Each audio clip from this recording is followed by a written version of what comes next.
Muito bem. Durante o mês de julho, nós teremos classes únicas na nossa escola dominical. Interrompemos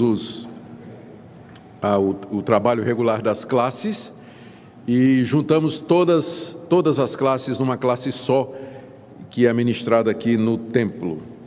Eu hoje estarei dando uma aula sobre o Adventismo do sétimo dia. No próximo domingo teremos uma aula sobre o que fazer quando nós pecamos. Depois teremos uma aula sobre as testemunhas de Jeová.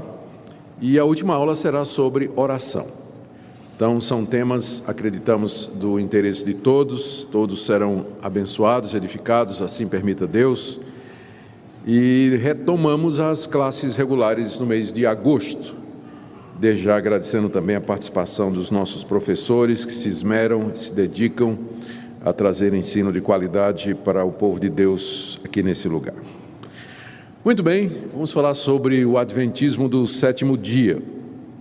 O que eu vou apresentar aqui, em grande parte, é baseado no estudo feito pelo reverendo Gaspar de Souza, que recentemente esteve em nossa igreja.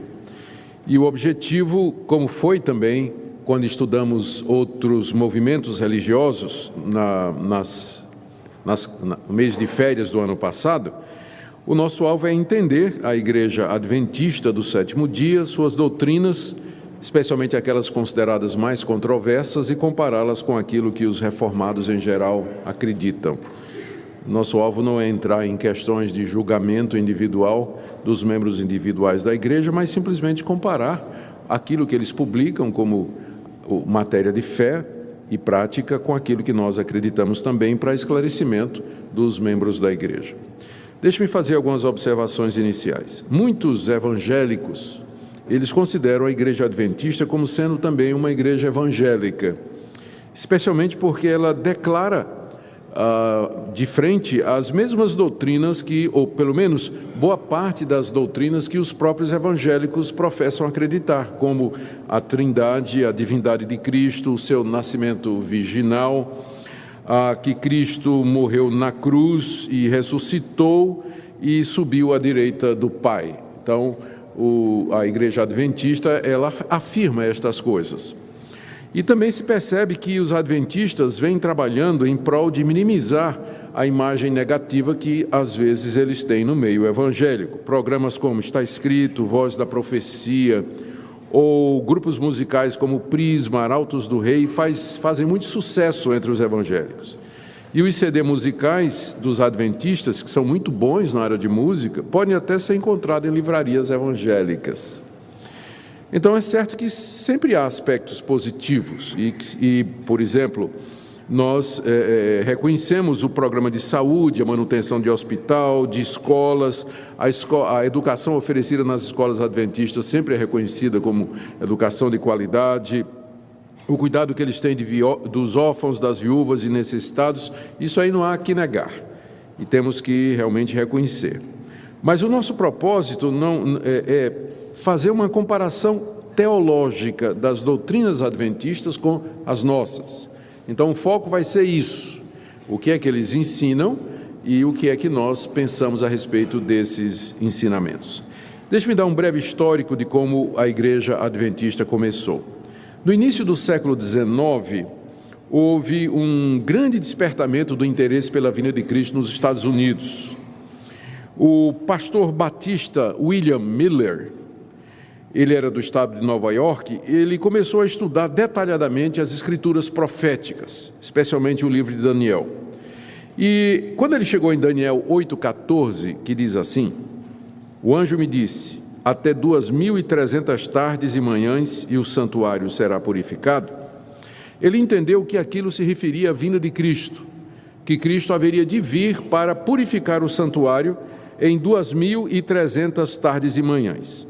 Então, pegando 2.300 tardes e manhãs, que ele considerava 2.300 dias, cada 2.300 tardes e manhãs representava um ano, ele tomou como ponto de partida aquela carta que o rei Ciro deu a Esdras e seus compatriotas para voltarem em Jerusalém, que ele calculou em 457, ele chegou então à conclusão que Cristo voltaria à Terra no ano de 1843. Quando ele fez essa conta foi feita em 1818. Então ele disse, daqui a 25 anos Cristo voltaria. Então, durante 25 anos, o Miller proclamou essa mensagem em todos os Estados Unidos, nas igrejas, e muitas igrejas se abriram para ouvir essa mensagem de que Cristo estava chegando e que ele voltaria no ano 1843. O interesse foi muito grande e se estima que pelo menos 100 a 150 mil cristãos estavam esperando a vinda de Cristo exatamente para o dia 21 de março de 1843, foi a data marcada pelo Miller. Mas o dia chegou e o evento não aconteceu. Miller, então, refez os cálculos, né? Onde é que ele errou? E ele descobriu que havia cometido o erro de 1 ano. Então, na verdade, a data da vinda de Jesus seria no ano seguinte, no dia 21 de março de 1844. E aí toda aquela expectativa, crentes que doaram suas lavouras, venderam suas casas, subiram nos tetos vestidos de branco para esperar Cristo voltar no dia 22 de outubro, no dia 21 de março de 1844. Mas essa data chegou e também nada aconteceu. Mais uma vez, Miller refez os cálculos e descobriu que era, na verdade, 22 de outubro, não 21 de março, mas 22 de outubro daquele mesmo ano. Contudo, essa previsão falhou também.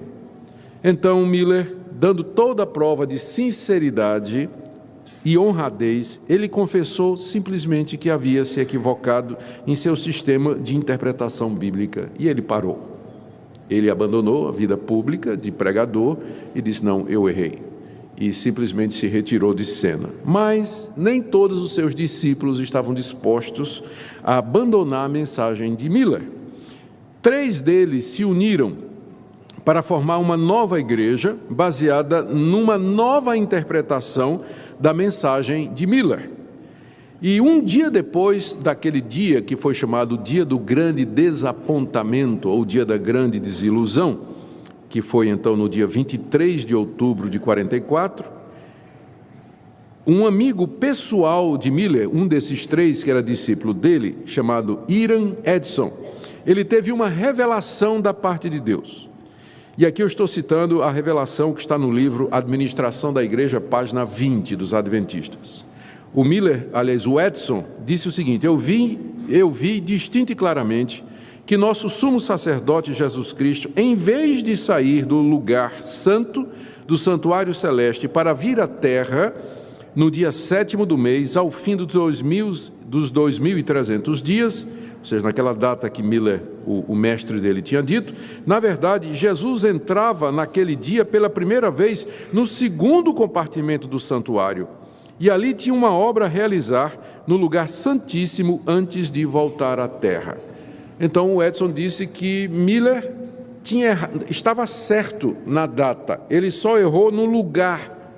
Naquela data, 22 de outubro de 1844, Jesus de fato saiu do santuário celeste, mas não para voltar fisicamente à terra, mas para entrar no Santo dos Santos, lá nos céus.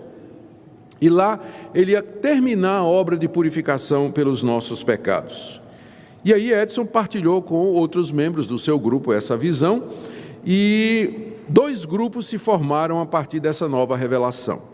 Um grupo dirigido por Joseph Bates e outro dirigido por uma moça chamada Ellen, que mais tarde seria Ellen White, e que dava muita ênfase aos dons do Espírito, particularmente profecia. Nós vamos nos concentrar aqui no grupo que seguiu Ellen White, que é o grupo que deu origem à Igreja Adventista do Sétimo Dia, como nós temos hoje. Vou começar falando das revelações de Ellen White, então. Ellen White, depois desse tempo, exatamente como o Hiram Edson, que diz que teve uma revelação onde ele viu Cristo entrando no santuário celeste em 1844, ela também passou a reivindicar revelações da parte de Deus, visões, anjos em que Deus falava com ela.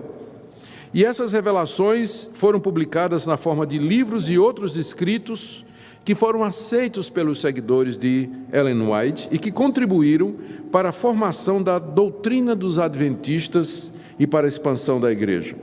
Ela e seu marido disseminaram amplamente os seus ensinos proféticos e doutrinários através de revistas e livros. E embora a Igreja Adventista afirme que a Bíblia é a sua autoridade doutrinária, se ela for seguir os seus documentos oficiais, ainda crê que Deus inspirou Ellen White em sua interpretação das Escrituras e em seus conselhos, conforme nós encontramos nos livros. A obra-prima de Ellen White, que eu tive eu tive a oportunidade de ler toda, que é O Grande Conflito. Eu não sei quantos aqui já leram O Grande Conflito, eu li o livro todo. Esse livro já foi editado em mais de 30 línguas, com uma vendagem superior a 2 milhões de exemplares no mundo todo. Ela tem outras obras consideradas também inspiradas e que são importantes na formação do pensamento adventista, como A Vida de Jesus, Patriarcas e Profetas, Veredas de Cristo, O Desejado de Todas as Nações, etc. Os adventistas do sétimo dia já usaram, através dos tempos, os seguintes títulos: Igreja Cristã Adventista, 1855, Adventistas do Sétimo Dia, 1860, União da Vida e Advento, 1864, Igreja de Deus Adventista, 1866, Igreja de Deus e Jesus Cristo Adventista, 1921 e, finalmente, Igreja Adventista do Sétimo Dia, que vem da década de 50. Existem outros grupos, temos que lembrar disso, da mesma forma como dentro, por exemplo, dos presbiterianos, você tem linhas como Igreja Presbiteriana Independente, Igreja Presbiteriana Unida, Igreja Presbiteriana Conservadora, Igreja Presbiteriana Fundamentalista, Igreja Presbiteriana Carismática, Reformada, não, esqueço o nome, Renovada. Reformados somos nós, né? Então, também dentro do movimento adventista tem linhas diferentes e precisamos, portanto, não generalizar. O que nós vamos falar aqui é da linha principal e mais antiga, chamada histórica, que se reporta aos ensinos de White, que é a Igreja Adventista do Sétimo Dia. Outras linhas dentro do Adventismo são Igreja Adventista da Promessa, Igreja Adventista do Pacto, etc. E outras linhas, deve ter Igreja Adventista Renovada e por aí vai. Muito bem. Feitos estes esclarecimentos, vamos então para algumas das doutrinas mais polêmicas da Igreja Adventista do Sétimo Dia. A primeira que eu queria destacar é o exclusivismo dessa igreja. Algumas declarações dos próprios adventistas a respeito deles como sendo a única igreja verdadeira e o remanescente fiel de Jesus Cristo aqui nesse mundo. A Revista Adventista de março de 2001, na página 10, diz o seguinte: sim, eu creio no futuro brilhante do movimento adventista, porque não somos uma simples igreja entre as demais, somos o remanescente de Deus nesse tempo do fim. Então, a igreja adventista se vê como o remanescente final de Deus, é a única igreja verdadeira, aquela que é a igreja correta que Deus deixou nesse mundo. No certificado de batismo da Igreja Adventista do Sétimo Dia estão as perguntas que são feitas para aqueles que querem ser batizados. E na pergunta número 13 se lê: você crê que a Igreja Adventista do Sétimo Dia é a igreja remanescente da profecia bíblica? Ou seja, é aquela única igreja verdadeira que os profetas anunciaram que haveria de ter? Aqui eu vou ler uma declaração da Ellen White, que foi reproduzida no The Review and Herald, que é uma espécie de jornal oficial da denominação, em 12 de setembro de 1893. Diz assim: as igrejas denominacionais, ele estava se referindo às batistas, presbiterianas, metodistas, episcopal, anglicana e tal, ainda não tinha as igrejas pentecostais nessa época. As igrejas denominacionais caídas são Babilônia. Elas têm estado a promover doutrinas venenosas, o vinho do erro. Esse vinho é composto de doutrinas falsas, como imortalidade da alma, tormento eterno do ímpio, a negação da existência de Jesus Cristo antes do seu nascimento em Belém, defesa e guarda do domingo, acima do dia de Deus, que é o sábado. Várias igrejas apresentam ao mundo esses erros e outros semelhantes, cumprindo assim as escrituras que dizem: as nações beberam do vinho da ira da prostituição de Babilônia. Então, eles consideram as outras denominações como sendo seitas, não é? Doutrinas erradas, e o cumprimento daquela profecia de que Babilônia haveria de enganar todas as nações. A razão é porque nós observamos o domingo, a gente ensina que depois de morrer a pessoa está consciente, ou vai para o céu ou vai para o inferno, e nós dizemos que quem existiu antes de Jesus vir ao mundo era Deus Filho. Jesus passa a existir, é claro, depois que ele se torna homem, mas eles dizem não, que Jesus já existia antes de se tornar homem entre nós. Em contraste a todas esse exclusivismo da Igreja Adventista, as igrejas reformadas reconhecem que a verdadeira Igreja de Deus, ela não está contida numa única denominação. Nós sabemos que a Igreja Presbiteriana, por exemplo, ela não é a única igreja verdadeira e que o reino de Deus é maior do que a Igreja Presbiteriana do Brasil.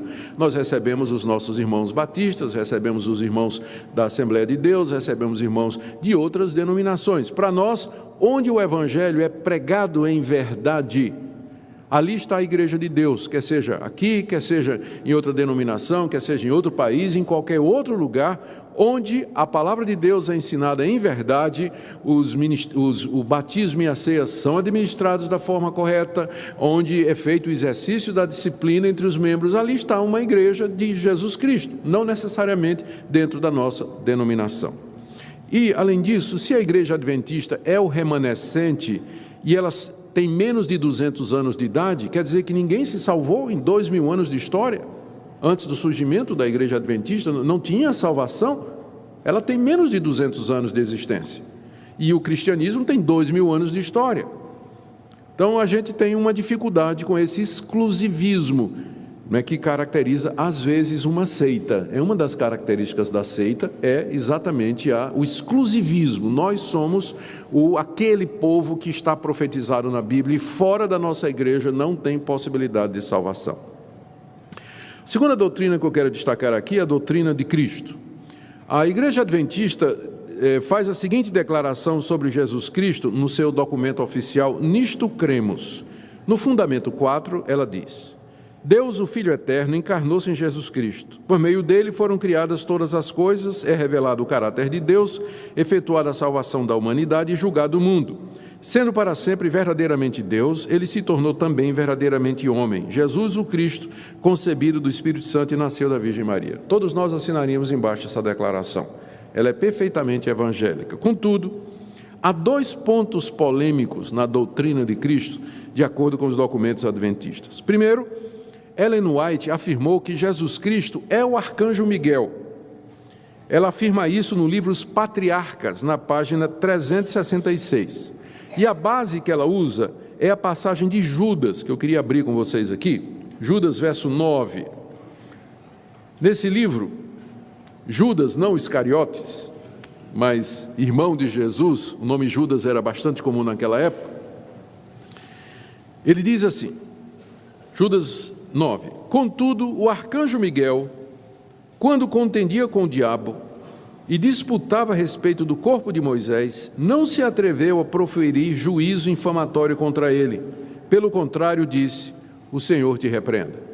Então, Judas aqui está reproduzindo uma passagem antiga, não está no Antigo Testamento, mas foi preservada na literatura apócrifa. Judas traz essa passagem para o seu livro, canoniza essa passagem, e aqui ele narra um debate que teve, um confronto que teve do arcanjo Miguel com Satanás, disputando pelo corpo de Moisés. Moisés morreu no alto do monte, vendo a terra prometida.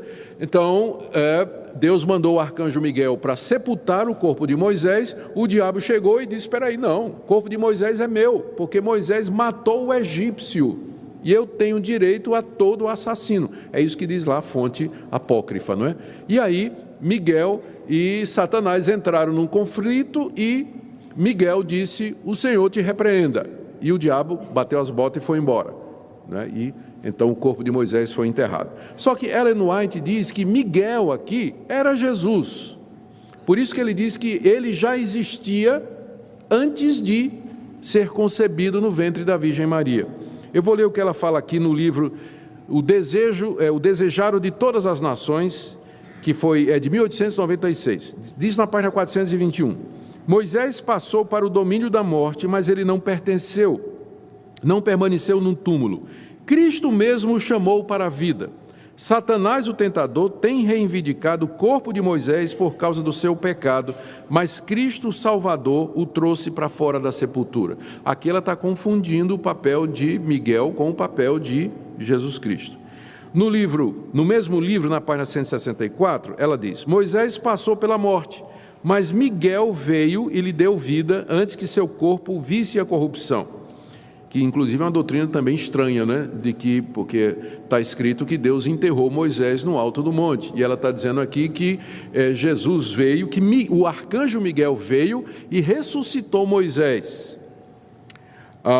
Satanás tentou segurar o corpo de Moisés, reclamando que era seu, mas Miguel ressuscitou Moisés e o levou para o céu.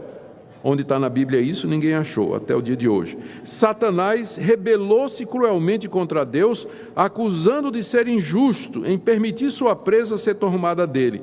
Mas Cristo não repreendeu seu adversário, humildemente se submeteu ao Pai, dizendo: o Senhor te repreenda. Olha, mas no texto bíblico, quem é que diz o Senhor te repreenda? Miguel.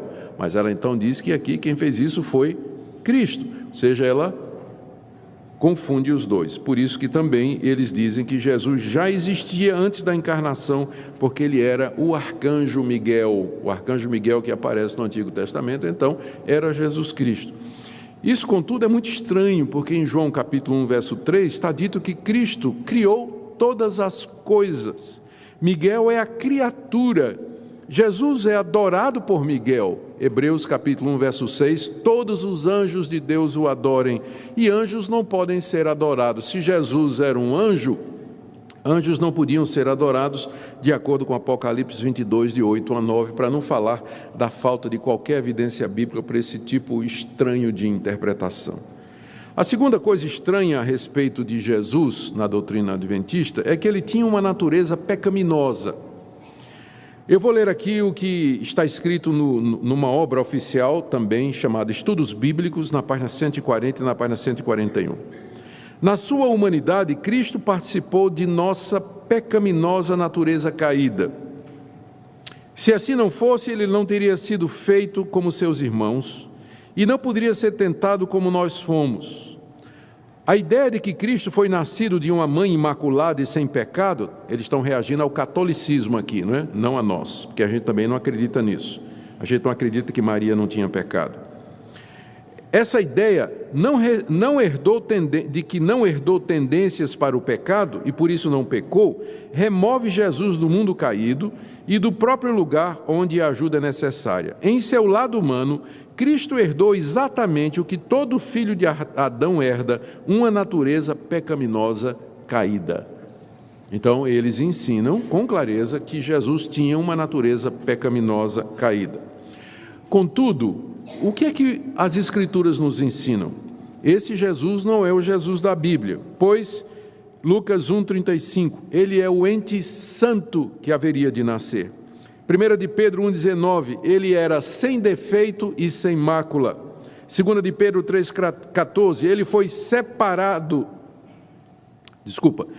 ele é sem defeito e sem mácula, Pedro 1,19, sem mácula irrepreensível, 2 de Pedro 3,14, separado dos pecadores, Hebreus 7,26, não conheceu o pecado, 2 aos Coríntios 5,21, e mais forte ainda, 1 de João 3,5, nele não existe pecado. E ainda Hebreus 4,15, ele foi tentado em todas as coisas à nossa semelhança, mas sem pecado. E em Romanos capítulo 8, verso 3, Paulo diz que ele veio em semelhança da carne do pecado, ou seja, ele veio na forma humana pecadora. Não quer dizer que ele era pecador, mas que ele assumiu a forma do homem que é pecador. Esse é o verdadeiro testemunho das Escrituras a respeito de Jesus. Ele era humano como nós éramos, mas sem pecado. O Adventismo diz que ele tinha uma natureza pecaminosa caída. Vamos para o terceiro ponto aqui, que é polêmico também. É a questão da fonte de autoridade. De onde os adventistas tiram as suas interpretações e ideias?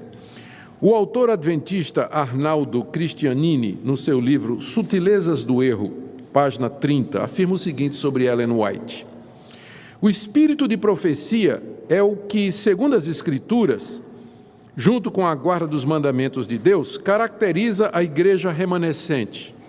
O dom da profecia consiste em dar ao povo de Deus mensagens diretas e específicas. Os testemunhos orais ou escritos da senhora Ellen White preenchem perfeitamente esse requisito no fundo e na forma. Tudo quanto ela disse e escreveu foi puro, elevado, cientificamente correto e profeticamente exato. Então, de acordo com esse autor adventista, o que caracteriza a verdadeira igreja é que ela tem o dom de profecia. E como Ellen White era uma profetisa de Deus, e tudo que ela falou, nas palavras dele, foi puro, elevado, cientificamente correto e profeticamente exato, então essa é a confirmação de que o adventismo, a igreja adventista, é a igreja verdadeira. Por quê? Porque Ellen White era uma profetisa da parte de Deus. Aqui eu vou ler da Revista Adventista de fevereiro de 1984, na página 37. Cremos que o ministério e os escritos de Ellen White foram uma manifestação do dom da profecia. Ellen White foi inspirada pelo Espírito Santo e seus escritos. O produto dessa inspiração tem aplicação e autoridade especial para os adventistas do sétimo dia. Nós negamos que a qualidade ou grau de inspiração dos escritos de Ellen White seja diferente daquele encontrado nas Escrituras Sagradas. Ou seja, a inspiração dela é igual à inspiração das Escrituras. Deixe-me ler também do livro Nisto Cremos, no Fundamento 17. Um dos dons do Espírito Santo é a profecia. Esse dom é uma característica da igreja remanescente e foi manifestado no ministério de Ellen White. Como a mensagem do Senhor, seus escritos são uma contínua e autorizada fonte de verdade e proporcionam conforto, orientação, instrução e correção à igreja. Eles também tornam claro que a Bíblia é a norma pela qual deve ser provado todo ensino e experiência. Então, é um no cravo e outro na ferradura, né? Por um lado, parece dizer que a Bíblia tem toda a autoridade, mas quando se refere aos escritos de Ellen White, se refere como sendo a manifestação do espírito de profecia. Então, os profetas do Antigo Testamento, quando falavam, diziam, assim diz o Senhor. E a palavra dos profetas era para ser recebida sem questionamento. Eram inspirados e infalíveis. Eles eram inerrantes nos seus pronunciamentos. Então, Ellen White é vista como sendo uma profetisa nessa mesma linha, nesse mesmo nível de inspiração e de autoridade. Então, aproveitando isso que nós estamos falando aqui com relação à ideia de alguém que tem o dom de profecia, que é para ser recebido como autoridade e que acaba concorrendo com a Bíblia, não se aplica somente ao adventismo, mas muitas outras linhas dentro da cristandade que são abertas para profetas, que vão trazer novas revelações, novas ideias e assim por diante. Acaba nisso, né, que nós estamos vendo aqui. Ainda Ellen White, no livro dela, Primeiros Escritos, na página 258, disse o meu anjo assistente, o anjo que aparecia com revelações, ai de quem mover um bloco ou mexer num alfinete dessas mensagens que ele estava trazendo para Ellen White. A verdadeira compreensão dessas mensagens é de vital importância. O destino das almas depende da maneira em que forem recebidas. Em outro livro, Testemunhos Seletos, sob o título Objetivo do Testemunho, Ellen White diz, nos tempos antigos, Deus falou aos homens pela boca de seus profetas e apóstolos. Nesses dias, Ele fala por meio dos testemunhos do seu Espírito. Está se referindo às profecias que ela proferia. Não houve ainda um tempo em que mais seriamente Deus falasse a seu povo a respeito da sua vontade e da conduta do que esse tempo em que ela estava trazendo essas revelações e essas profecias.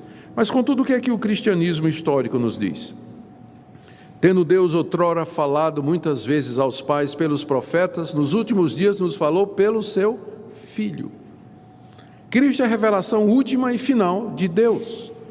E o que Cristo fez, o que Ele ensinou, o que Ele disse, o que Ele é, tudo isso foi registrado de forma infalível e segura nas Escrituras do Novo Testamento, através dos apóstolos, que foram o canal final e último de Deus acerca da revelação. Então, em contraste com esse conceito de revelação continuada, que é a base das doutrinas ou de várias doutrinas do adventismo, os reformados afirmam sola scriptura. A Bíblia e somente a Bíblia. Ela é a única fonte de fé e prática. Não existe no campo reformado a possibilidade de aparecer alguém que receba de Deus uma nova revelação, um novo ensino ou uma nova prática. Porque nós cremos que tudo o que Deus queria nos dizer a respeito da nossa salvação, da nossa redenção e de que maneira viver aqui nesse mundo, Ele já disse na pessoa de Jesus Cristo e dos seus apóstolos, através dos quais essa verdade foi escriturada de maneira infalível e final na Bíblia Sagrada. Essa é a diferença, não é? Essa é a diferença. Vamos agora para...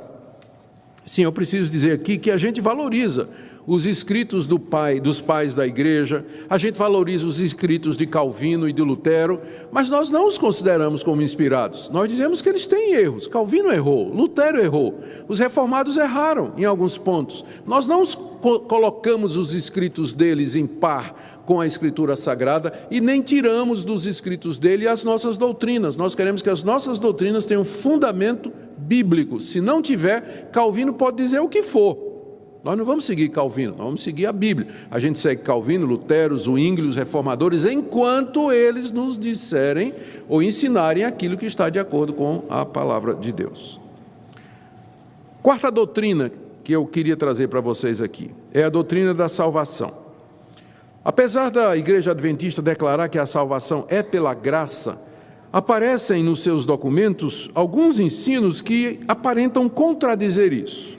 Por exemplo, no livro Testemunhos para a Igreja, de Ellen White, no volume 2, na página 316, ela diz o seguinte: como é importante que você veja a obra a ser feita por você antes que seja tarde demais. Você tem uma obra grande para fazer. Não engane sua própria alma, mas examine a si mesmo à luz da eternidade. É impossível você ser salvo como você está.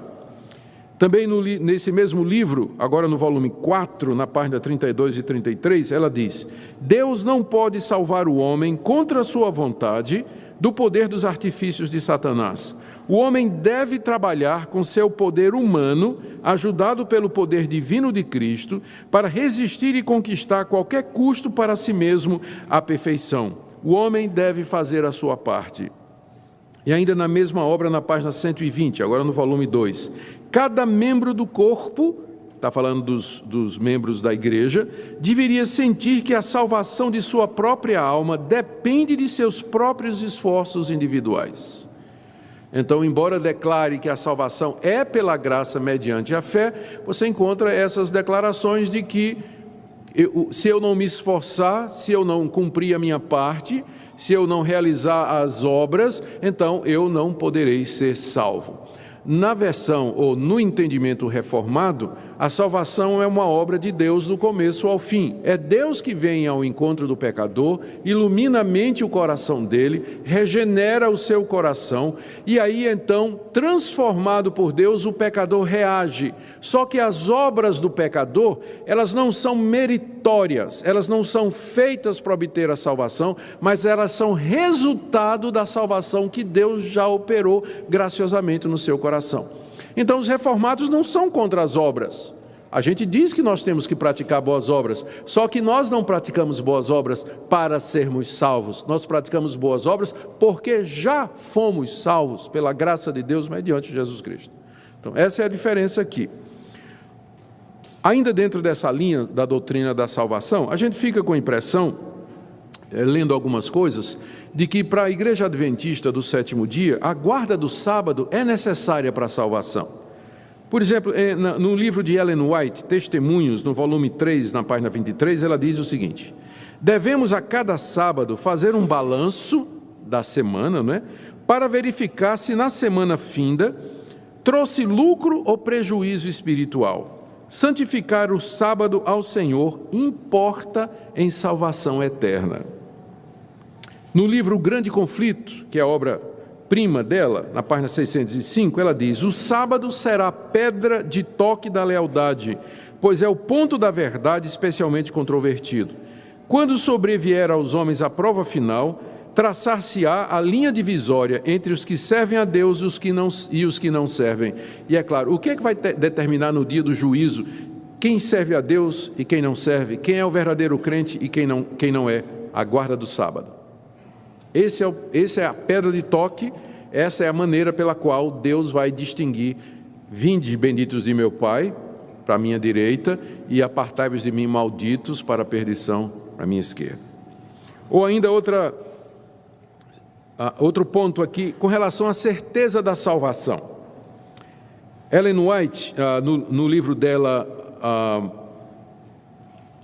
eu tenho o título em inglês, Christ Object Lessons, a tradução seria lições das quais Cristo é o objeto, ou lições que tratam de Jesus Cristo.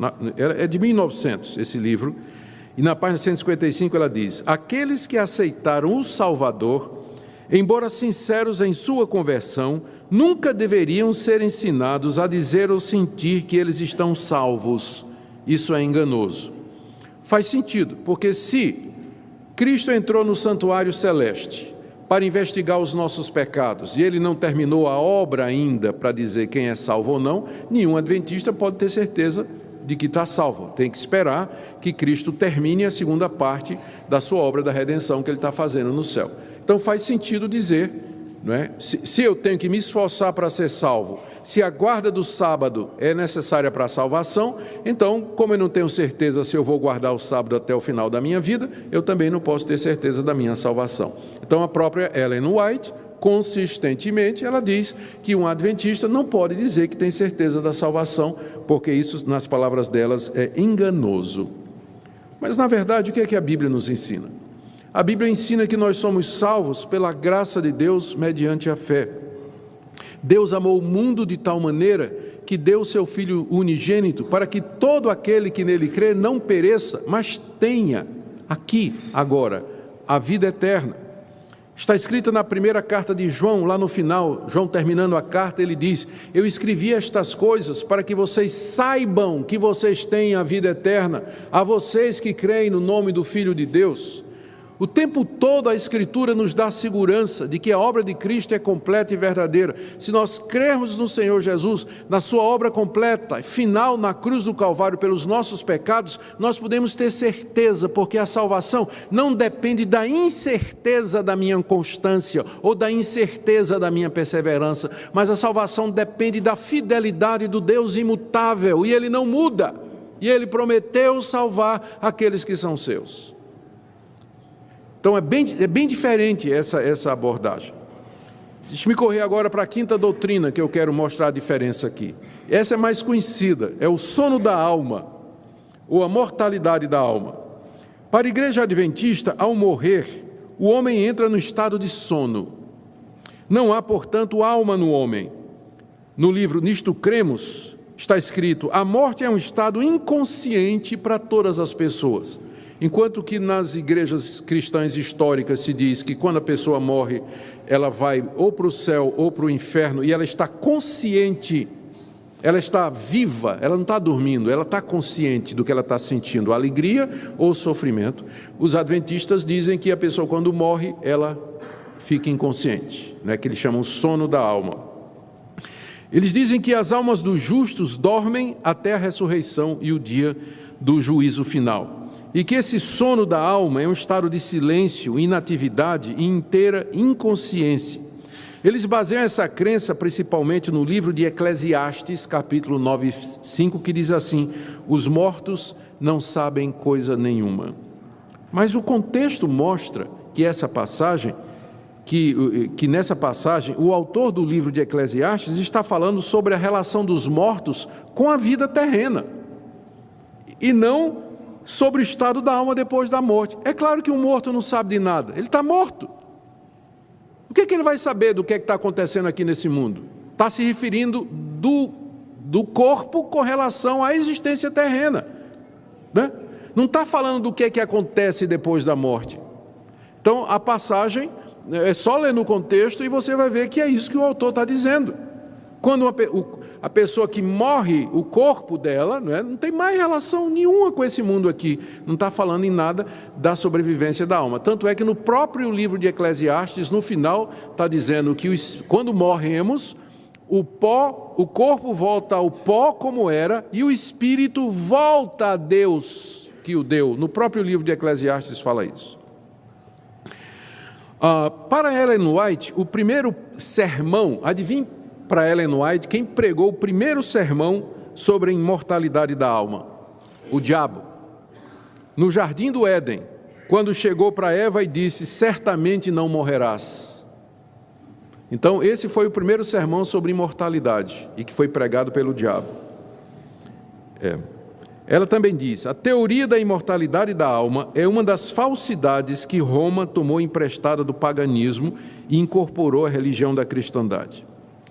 Queridos, a Bíblia, contudo, diz que ao morrer o homem, o seu espírito sobrevive. Mateus 10, 28, Jesus Cristo disse: não temam aqueles que podem matar somente o corpo, temam aquele que pode lançar no inferno não somente o corpo, como também a alma. Eclesiastes 12, 7, que eu já citei: quando o homem morre, o corpo volta ao pó como era, e o espírito volta a Deus que o deu. De acordo com a Bíblia, o homem continua consciente de si mesmo, com todas as suas faculdades em atividade depois da morte, seja ímpio ou justo. Leia a história do rico e Lázaro, onde lá Jesus Cristo narra de maneira descritiva, vívida e gráfica a situação perfeitamente consciente daquele rico que morreu, se viu no inferno em sofrimento e lembrou-se dos seus irmãos aqui na terra. Queria inclusive que Lázaro voltasse para evangelizar os seus irmãos, perfeitamente consciente. 2 Coríntios 5, de 6 a 8, o apóstolo Paulo diz que se esse corpo terrestre se desfizer, nós temos da parte de Deus uma mansão celestial. Ele diz em Filipenses 1, 21 a 23, para mim o morrer é lucro e o viver é Cristo. Estou apertado, mas eu sei que eu quero ficar, mas eu sei que o melhor é morrer e estar com Cristo. Isso é muito melhor, morrer e estar com Cristo. Então o que é que acontece depois da morte para o cristão? Ele morre e ele vai estar com Cristo Jesus. Como Jesus disse ao ladrão na cruz: em verdade te digo, hoje estarás comigo no paraíso. Para quebrar a força desse versículo, alguns intérpretes adventistas, eles pontuam diferente. Eles dizem assim que o que Jesus na verdade disse foi o seguinte: em verdade te digo hoje, vírgula, estarás comigo no paraíso. Mas faz sentido, em verdade te digo hoje, ele ia dizer quando? Ontem? Amanhã? Claro que não. Em verdade te digo, hoje estarás comigo no paraíso, Jesus disse ao ladrão na cruz, não é? Quando a Bíblia fala da morte como um sono, é uma referência ao corpo. O corpo parece dormir, é uma referência ao corpo e não à alma. Deixe-me ir para uma sexta. Só um minutinho, eu vou pegar uma aguinha aqui.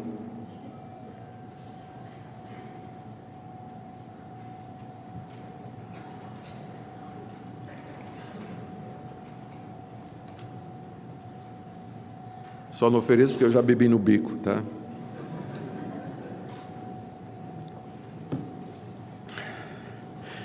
Vamos agora para uma das doutrinas mais estranhas da Igreja Adventista, ou seja, que Satanás levará sobre si os nossos pecados.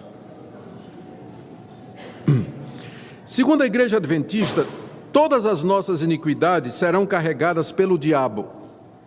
Segundo eles, durante o milênio, Satanás levará sobre si a culpa dos pecados que fez o povo de Deus cometer e será confinado a uma terra desolada e sem habitantes. Essa doutrina estranha é baseada em Levítico. Eu vou ler para vocês. Aqui, os adventistas ensinam que o bode emissário que aparece nessa leitura, ela simboliza Satanás. Deixa eu ler aqui, se você quiser acompanhar. Levítico 16, 15 a 16 e Levítico 16, 22 e verso 26. Eu traduzi aqui, está aqui. Ali Moisés está descrevendo de que forma Arão, o sumo sacerdote, deveria oferecer sacrifícios pelo povo. Então Arão tinha que trazer dois bodes. Então sobre o primeiro bode, Moisés diz o seguinte: Arão imolará o bode da oferta pelo pecado. Imolar significa, né, meter a faca, deixar o sangue correr. Arão imolará o bode da oferta pelo pecado, que será para o povo, e trará o seu sangue para dentro do véu. onde estava a Arca da Aliança, e o propiciatório, onde aquele sangue seria salpicado em favor do povo de Israel. Havendo, pois, acabado de fazer expiação pelo santuário, sacudido o sangue do bode no santuário, pela tenda da congregação e pelo altar, então Arão fará chegar o bode vivo.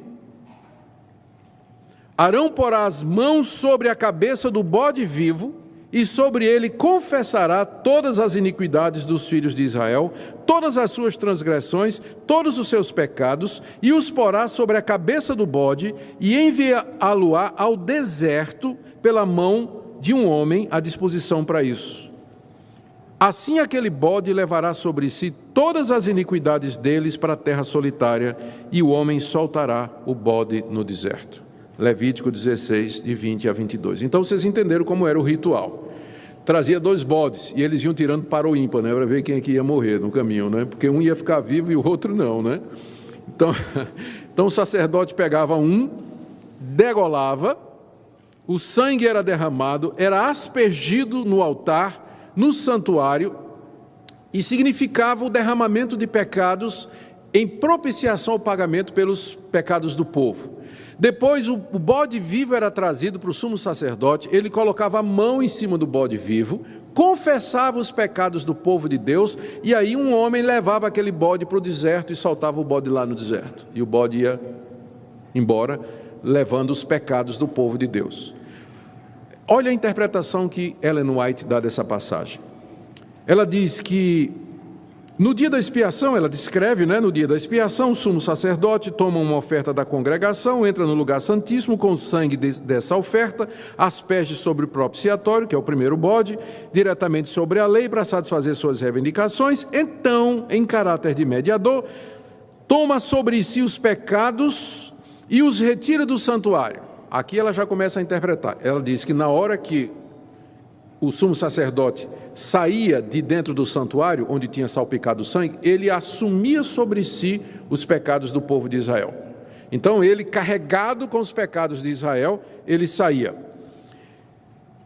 Colocava as mãos sobre a cabeça do bode emissário, confessava todos esses pecados e transferia assim figuradamente de si para o bode. E esse bode levava então os pecados que eram considerados para sempre separados do povo. Aí ela diz, verificou-se também que ao passo, esse verificou-se também é que ela aqui recebe a revelação, não é? Verificou-se também que ao passo que a oferta pelo pecado apontava para Cristo, aquele primeiro bode sacrificado apontava para Cristo, como mediador, o bode emissário tipificava Satanás, autor do pecado, sobre quem os pecados dos verdadeiros penitentes serão finalmente colocados.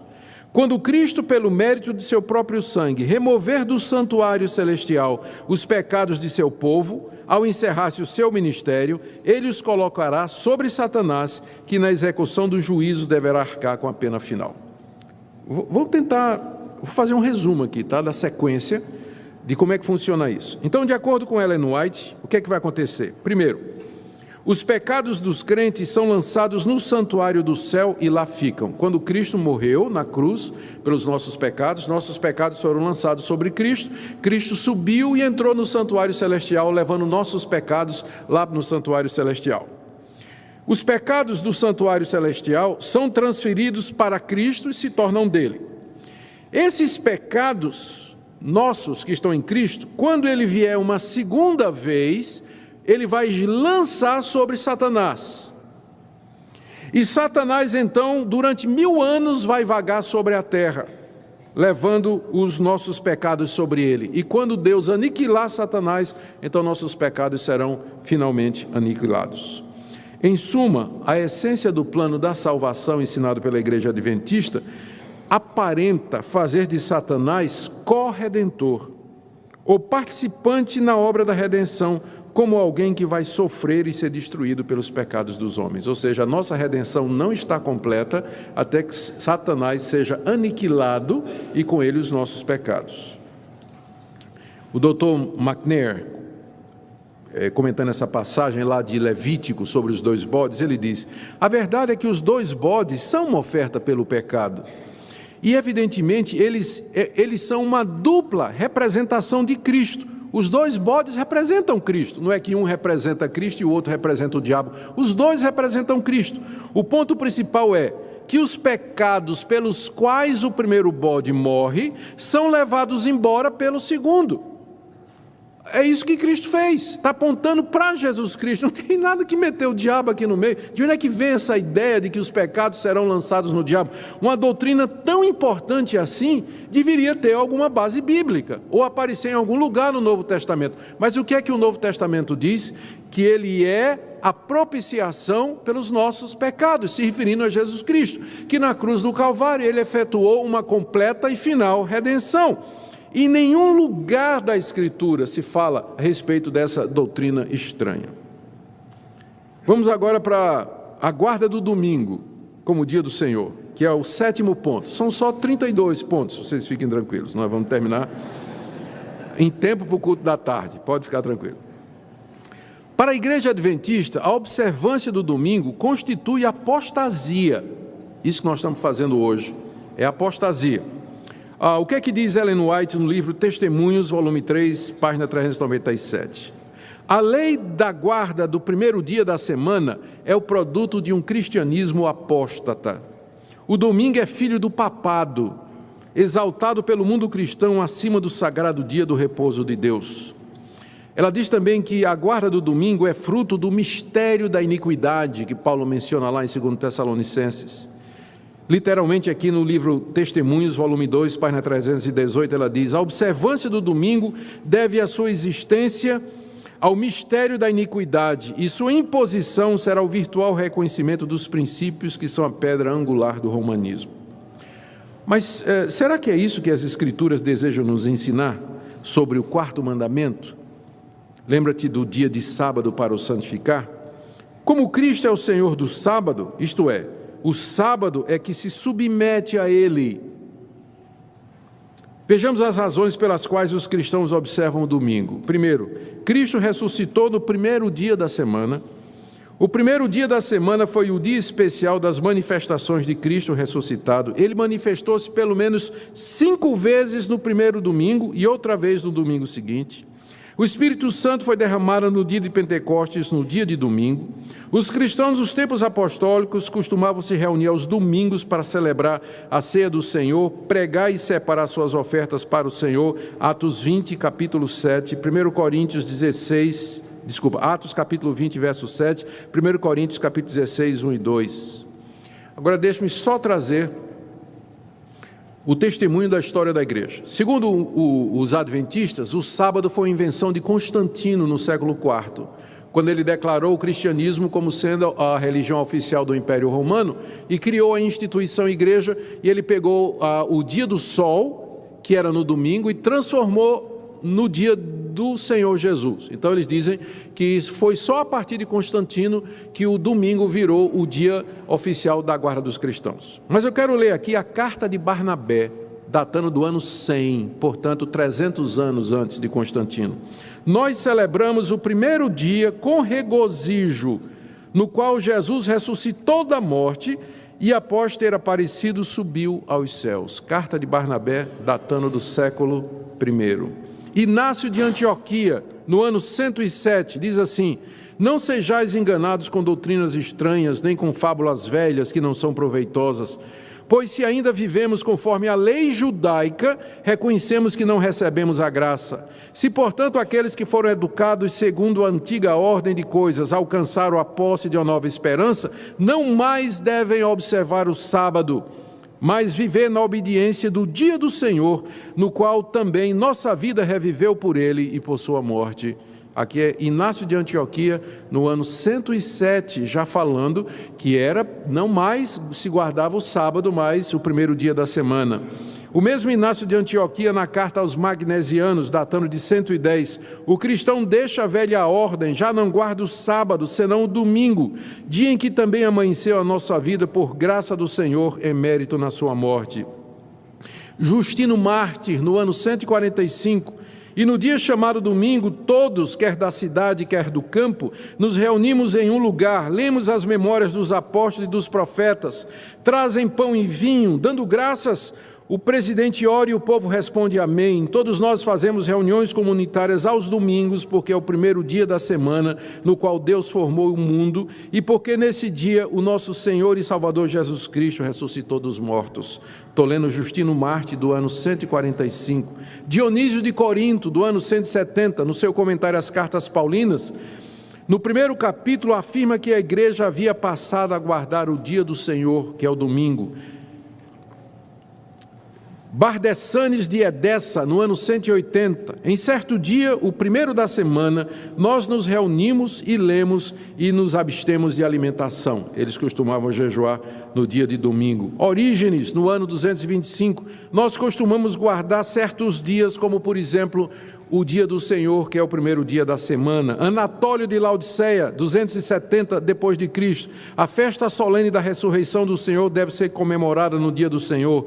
Constituições apostólicas do terceiro século. No dia da ressurreição do Senhor, isto é, no dia da Senhor, não deixeis de vos reunir, dando graças a Deus. Cipriano de Cartago, do terceiro século. Quando Cristo veio, tudo em verdade foi cumprido. Pela razão do oitavo dia, isto é, o primeiro dia depois do sábado, ser aquele que o Senhor havia de ressuscitar e vivificar, dando-nos a circuncisão do Espírito, assim também o oitavo dia é chamado dia do Senhor.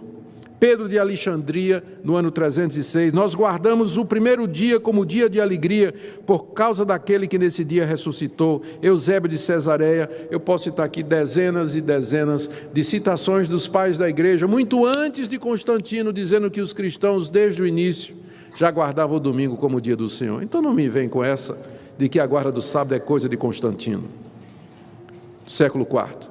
É só ler o testemunho dos pais da igreja e verificar se há aquilo que nós já vemos no livro de Atos, que os cristãos começaram a se reunir no primeiro dia da semana, porque é o dia que o Senhor ressuscitou, e eles entenderam que o mandamento, lembra-te do dia de sábado para santificar, ele é profético, ele antecipava aquele descanso eterno que Jesus nos deu através da sua ressurreição. Portanto, o sábado cristão é o domingo, cumpre plenamente aquele mandamento. Vocês têm tempo para mais uma? Vou terminar com essa. O juízo investigativo. Nós já mencionamos brevemente, mas eu vou dizer aqui. Com o grande desapontamento de 1844, os milenaristas ficaram tristes porque nada aconteceu. Cristo não voltou, mas como eu disse, isso não foi motivo deles não terem esperança, porque a jovem Ellen Harmon, que depois haveria de se casar e adotar o nome do marido, White, né? Ellen White é o nome de casada dela, ela convenceu o grupo de que Cristo tinha vindo, usando aquela visão do Hiram Edson, não é? Mas não à terra, mas ele tinha entrado no santuário do céu. 10 anos depois, Tiago White, marido dela, cunhou esse nome, juízo investigativo.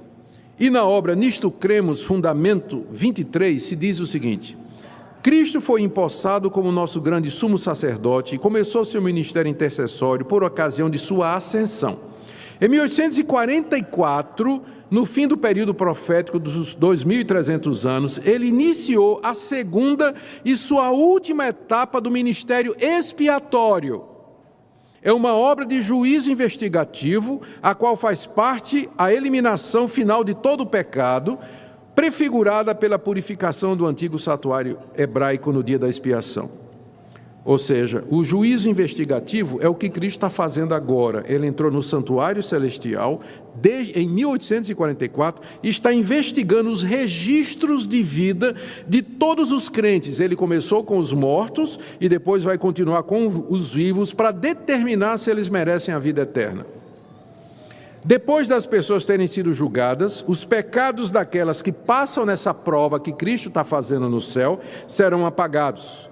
Olha o que diz Ellen White no livro O Grande Conflito, página 23. Os que seguiram a luz da palavra profética viram que, em vez de vir à terra, Cristo, ao terminar em 1844 os 2.300 dias, entrou no lugar santíssimo do santuário celeste a fim de terminar a obra da expiação. É impossível, note isso, É impossível que os pecados dos homens sejam cancelados antes de concluído o juízo em que seu caso deve ser investigado. Quer dizer o seguinte, a salvação não está completa. O que Cristo fez na cruz foi a primeira parte. Em 1844, ele entrou lá no céu, nos registros das obras de todos os homens, e ele está investigando. Está analisando os pecados de cada um de vocês. No fim da investigação, ele vai concluir: esses estão perdoados, esses não estão. Os que não estiverem, serão aniquilados. Os pecados desaparecerão porque Cristo vai lançá-los sobre Satanás. E Satanás vai levar esses pecados pela terra desolada. Ou seja, a obra da redenção não está completa. Cristo ainda está no processo de redenção e expiação do seu povo, com a segunda parte do juízo investigativo. Mas será que essa doutrina tem apoio escriturístico? Resposta é não. A Bíblia diz que Cristo de fato já entrou nos céus, que está sentado à majestade de Deus e intercedendo por nós. Ele não tem mais investigação, não tem mais expiação, não tem mais nada que Cristo faça para nos salvar dos nossos pecados. Na cruz do Calvário ele gritou: está consumado. Acabou a obra de redenção, já foi feita por ele. Quando ele ressuscita dos mortos, sobe aos céus, está sentado à direita de Deus, ele está intercedendo por nós. Não há mais nada a ser feito por ele para a remissão de pecados. Essa doutrina do juízo investigativo, ela atenta contra a obra final de Cristo, a doutrina da salvação pela graça, a mediação de Jesus Cristo como único e suficiente Salvador, e atenta contra a sua intercessão por nós nos céus. Para mim, essa é a doutrina mais complicada e mais difícil da Igreja Adventista. Conclusão. Nós precisamos ter cuidado para não generalizar, como eu disse no início. Dentro do Adventismo existem diferentes linhas e correntes. Você pode encontrar adventista que não vai concordar. Gente, inclusive, que não concorda que Ellen White era profetisa. E se não concorda que Ellen White era profetisa, aí não vai aceitar a doutrina do juiz investigativo, que Miguel era Jesus, que Satanás vai levar os nossos pecados, porque tudo isso tem origem nas ideias de Ellen White. Então, se um adventista não aceita as doutrinas de Ellen White, então, alguns deles são bem evangélicos. Você vai encontrar adventistas que eles se consideram adventistas porque eles ainda acham que sábado é o dia que eles têm que guardar. Mas mesmo assim você vai encontrar adventistas que vão dizer: não, eu guardo o sábado porque eu acho que é o dia correto, mas não é necessário para a salvação. Então, não vamos generalizar. Dentro do campo adventista você vai encontrar diferentes linhas, mas a Igreja Adventista clássica, histórica, ela afirma essas coisas que eu acabei de dizer para vocês. Então, relembrando também o que eu disse, o que nós estamos comparando aqui são doutrinas. Nós não estamos entrando no caráter individual, julgando o destino individual de cada um diante de Deus. Estamos apenas dizendo que essas doutrinas que foram declaradas aqui, elas são incompatíveis com a Bíblia e nós temos uma posição completamente diferente dentro do cristianismo histórico, especialmente reformado. A nossa conclusão é que essas doutrinas que nós examinamos aqui, elas são erradas e algumas delas são heréticas mesmo e contrárias ao Evangelho de Jesus Cristo. Portanto, ao lidar com os nossos amigos adventistas, antes de você generalizar, você vai ter que fazer um monte de pergunta para ele, né? Você acredita nisso, você acredita nisso, você acredita nessa linha e tudo mais, e assim por diante. Por outro lado, também, quando for de lá para cá, quando vierem para você dizendo assim: nós também somos evangélicos, faça também essas perguntas. Tá, você é evangélico, mas onde é que está Jesus agora? Não, ele está no santuário, desde 1844. Fazendo o quê? Investigação pelos nossos pecados. Então, eu tenho dificuldade em entender que você seja evangélico, amigo. Quem é que o diabo vai levar os nossos pecados no final? Vai. Então, está difícil também, companheiro. Então, entende? Tem que ser caso a caso antes de você fazer um julgamento geral. Por que eu trago essas coisas para a igreja? Porque a verdade importa. Porque o que salva não é a fé, mas é a fé na verdade. É isso que salva. E nós precisamos ter convicção e certeza daquilo que cremos e nos firmarmos naquilo que está revelado na Escritura, nossa única regra de fé e prática. Amém?